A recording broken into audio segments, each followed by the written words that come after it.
Okay, here's the problem. You have several photographs you need to show your students. On one hand, these pictures are essential to the story and have to be displayed.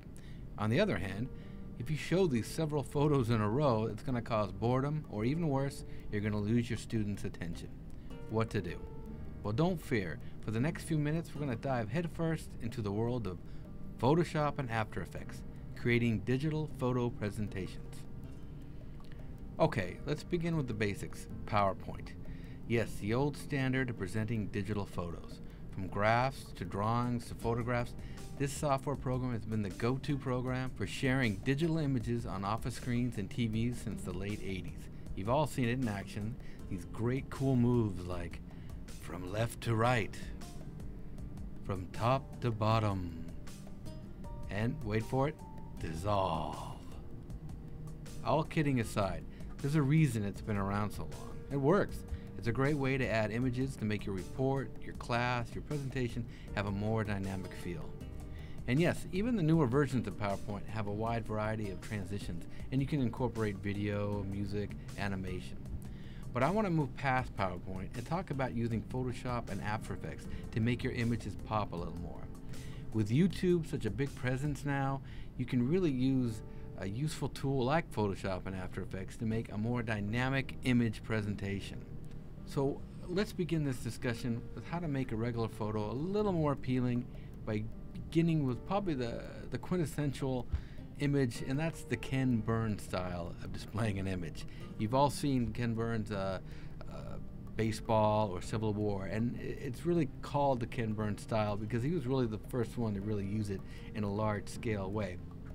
This is where you simply zoom into the image and pan around. Now obviously the image needs to be large enough and have a large DPI, but it's a good look. You can zoom in to a certain part of the image and maybe to the left, to the right.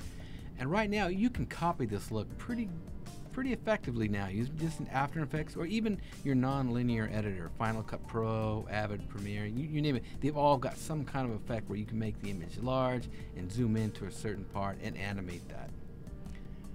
Now another way of sprucing your image is with the use of Photoshop. Now this can really add a cool dimension to your image. Now first I want to show you this basic image. Alright, looks normal, nothing too exciting. Now let's place it on a background. Okay, it looks a little better. Now let's add a drop shadow and maybe a little small border around the image to make it look like a photograph. Now there you go. It looks pretty cool now. You've made a cool little memory box, so to speak. Now let's go back to this drop shadow.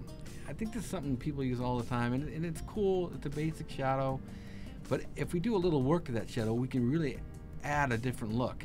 So if we take the photo off and you look at this black layer, that's the drop shadow. What if we just crop a certain way around it, blur it out a little bit, and now you put the photo and it looks like the photo is actually curled. It's really just the same two-dimensional photo, but it looks more 3D now just by a little Photoshop work. Now let's look at another way to showcase an image. Now this effect goes all the way back to 1994, and there's a film called The Kid Stays in the Picture. It's a documentary about film producer Robert Evans. Now what the producers had a problem, and what it was is they had tons of images to show about this guy, but they have no video. So they had to come up with a way to show these images and make them appealing as not to lose the audience. So let me show you something, an example of this.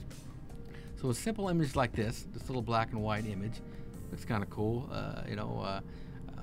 Got the motorcycle, the car, and back. So now if you actually cut these images out, show them in 3 different areas, and now the camera can look, and now you can actually kind of go through that whole image, and that's just using Photoshop and After Effects. And if you just park the camera and play around with the depth of field, you can still look like the camera's focusing further and closer and farther. And this is all from, again, just a regular 2D image that you would probably put in PowerPoint in the old days. So in a future project, we're going to have a software tutorial, and I'm going to actually just go through a quick way to do this with Photoshop and After Effects. And I think with Photoshop CS5 3D Extended, you can actually do this whole thing in Photoshop, but we're going to use After Effects, use the camera, go ahead and try to create that whole look. So finally, I just wanted to show you there are more ways to showcase a photo for your presentation on YouTube.